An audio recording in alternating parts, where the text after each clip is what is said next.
This hand of mine is burning red. Its loud cry tells me to grasp victory.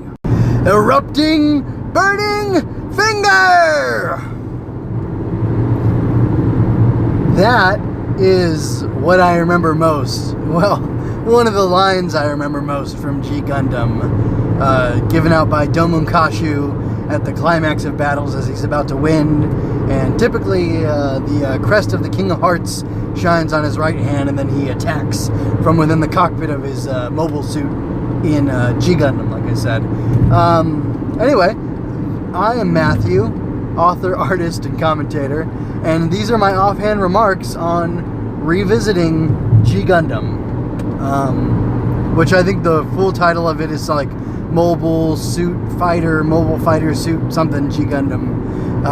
Anyway, I think typically they're called Mobile Fighter Gundam, Seed or Wing or whatever. But anyway, G Gundam's really the only Gundam show I have ever finished.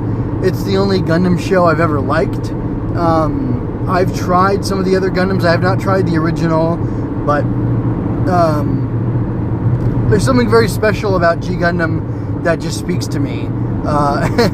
And I don't think it has anything to do with the age I was when I watched it. I think actually it probably has more to do with how G Gundam is, as far as I understand it, a bit of a departure from regular Gundam. So regular Gundam, as far as I understand, basically focuses on war, and war being fought with these use of giant robots that are piloted by young people, basically.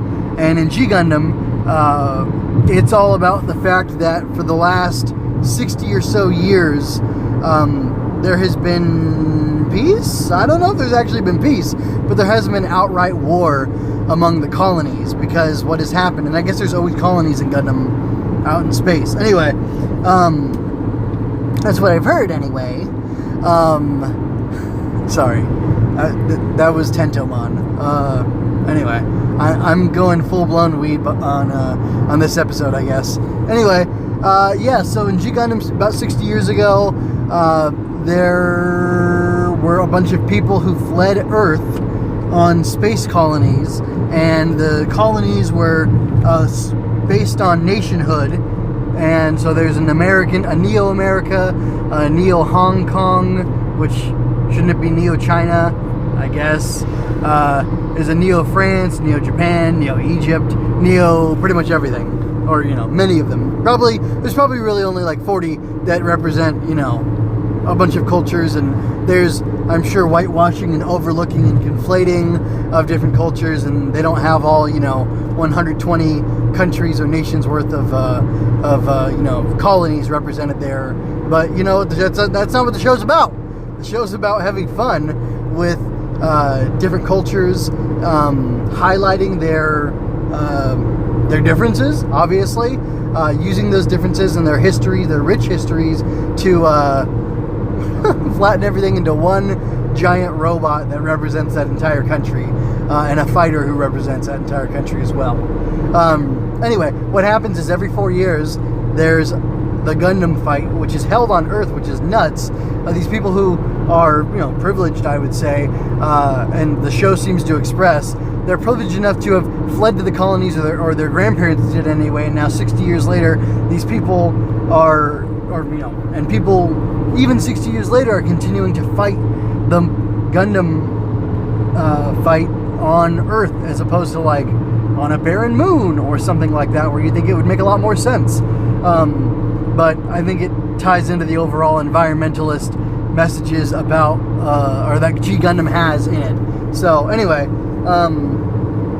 so the star of G Gundam is Domon Kashu, who I gave out his little thingy, his battle cry before he defeats his enemies. And I wouldn't say he's a likable fellow.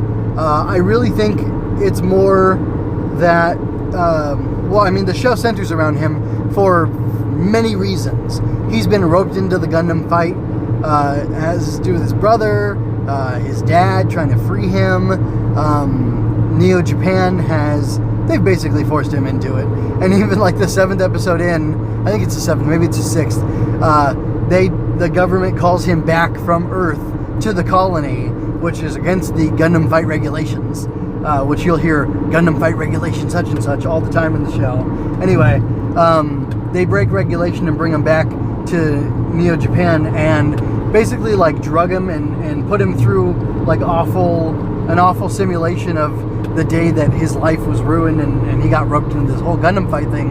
And it kind of explains what he's doing and explains why his partner Rain, I can't remember her last name, but her dad's in the show. He's a scientist. Anyway, it kind of explains what they're doing, why they're doing what they're doing, and yeah, it's interesting. He's not a likable fellow, but there's all this pathos that I'm interested in, and of course getting to see the cool robot fights is a lot of fun. I wouldn't even say, I don't know, it's a weird balance where like the robot fights make up maybe like 5 to 7 minutes of an episode, and build up to that is before then, and then there's like learning about the new fighters and their problems and stuff, and it's very interesting. It's basically I spoke about Yu Yu Hakusho unofficial. Well, I recorded the video, but I didn't publish it yet, so I can't talk about that now.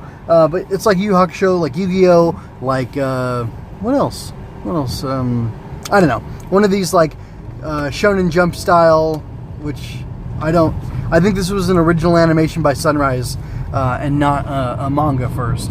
Anyway, but it's like a Shonen Jump style thing where it's basically like a tournament or a competition story, and you go through tournament after tournament. Except for this, the whole series is one tournament. Except I noticed in this one weird place, it took a break from being about the Gundam fight to being about like Domun was helping his martial arts Master Asia, the undefeated of the East, like fight a war in Neo Tokyo, or in Earth regular Tokyo, in Shinjuku, against this dark army that's like this other faction in the group. So like basically it's a battle royale where all the colonies send their Gundams and their Gundam pilots or whatever down to Earth, and these are all martial artists, and they're all fighting and destroying each other's Gundams, and they can like keep trying again, like I guess as long as they have the budget to keep refitting or remodeling or repairing their Gundams, they can keep going into battle.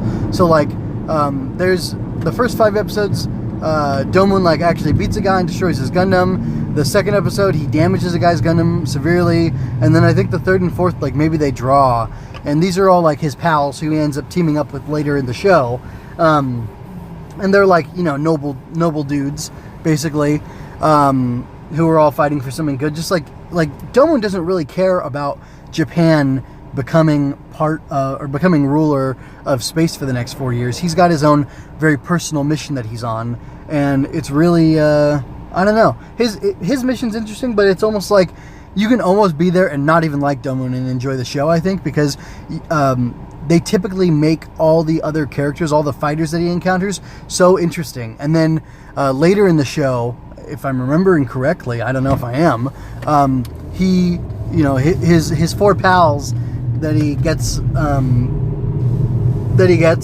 end up having really interesting stories of their own. And I really like Rain, she's a doctor, she's a physician and a mechanic. So I don't know if she like studied, I don't know how that works, but she's both, and that's fine with me. And he's like a real jerk to her, and you can tell she has feelings for him, and I guess they're, you know, because this is anime, they grew up with each other and knew each other, and like she'd gone away to college and stuff, and he'd gone away to train as a martial artist for like 7 years. I don't know why. His dad was a scientist, his brother was doing a bunch of science stuff too. I don't know about his mom, but then like he goes and travels with this martial artist. Anyway, so that's kind of interesting. But yeah, it's a kind of wild show. They have the different nations, like all their Gundams are very stereotypical in representing who they are. So in the American dub, they named the Mexican Gundam Spike Gundam because it's got like cactus stuff on it and spikes all over it, and he's got like a trident that he uses to fight, which makes sense. And in Japan, he's called Tequila Gundam, which I think is kind of hilarious. And like he's got a mustache and he's wearing a sombrero. The Gundam, the actual machine is. So anyway, I don't know. It's wild stuff, but it's older animation, you know, all hand drawn, and it's like got that like, I don't know, chunky 80s aesthetic that I like. I don't mean people are fat. I just mean like the technology and is like kind of chunky, and there's buttons and like big switches, and like everything's really impractical and really colorful, and it's really exciting, and I'm really enjoying watching it. I'd watched it on TV in the years ago. I bought the, like, I don't know if I was recording them like off a Cartoon Network on like a VHS tape or something, but I distinctly remember watching some G Gundam on some sort of disc. But then I don't know, was that, I was too young, and anyway, and then years later I found the whole series at Anime Expo, like the two or three times I went, and got it there, and I watched the whole thing then, and I decided I'd watch it again now. Anyway, that's all I have. Have you seen G Gundam? If you do, or if you have, what's your who's your favorite fighter? Who's your favorite I guess Gundam itself? Yeah, go ahead and answer that in the comments. That's it for now, though. Don't forget to subscribe and ring that notification bell so you can watch every episode as it becomes available. Thank you so much for your time. If you enjoy my work, please give it a like and share it. If you'd like to chat, hit me up in the comments or tweet me at RC_moon, spelled M-U-N, not M-O-O-N. Anyway, be well, and remember, don't curse that darkness. Shine your light. Until next time.